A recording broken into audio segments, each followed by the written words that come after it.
Dalam setiap sorakan ada denyutnya, dalam setiap perlawanan ada ceritanya. Di sinilah fakta bertemu emosi dan analisis bertemu aksi. Salam sejahtera, selamat datang ke Nadi Sukan, denyut dunia sukan.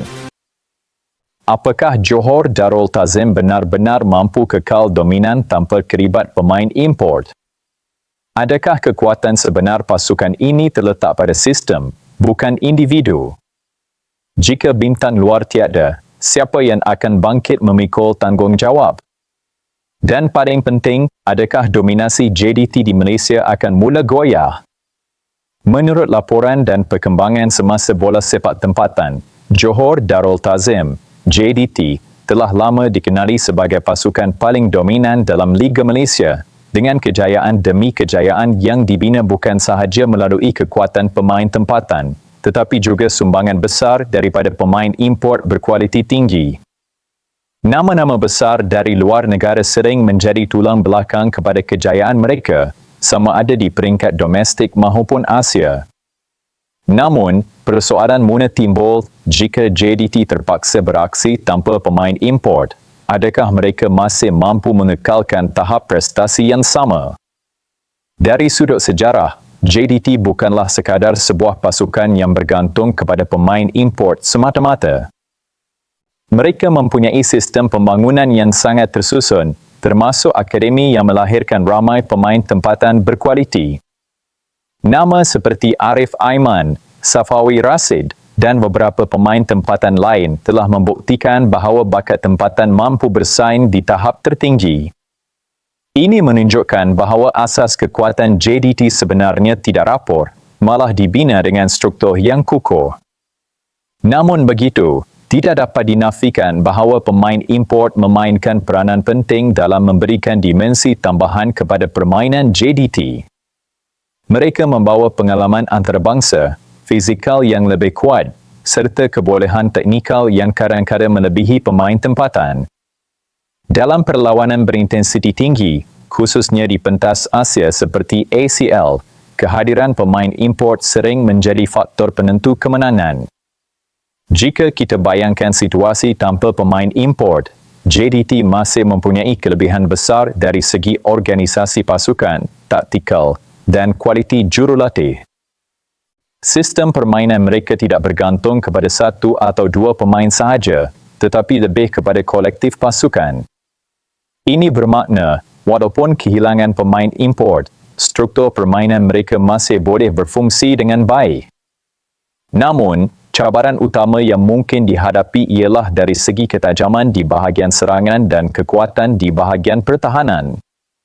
Pemain import sering mengisi posisi kritikal seperti penyerang utama atau pertahanan tengah yang berpengalaman. Tanpa mereka, pemain tempatan perlu meningkatkan tahap permainan mereka untuk menampung kekosongan tersebut. Dalam konteks Liga Malaysia, JDT mungkin masih mampu mendominasi walaupun tanpa pemain import. Ini kerana jurang kualiti antara mereka dan pasukan lain masih agak besar.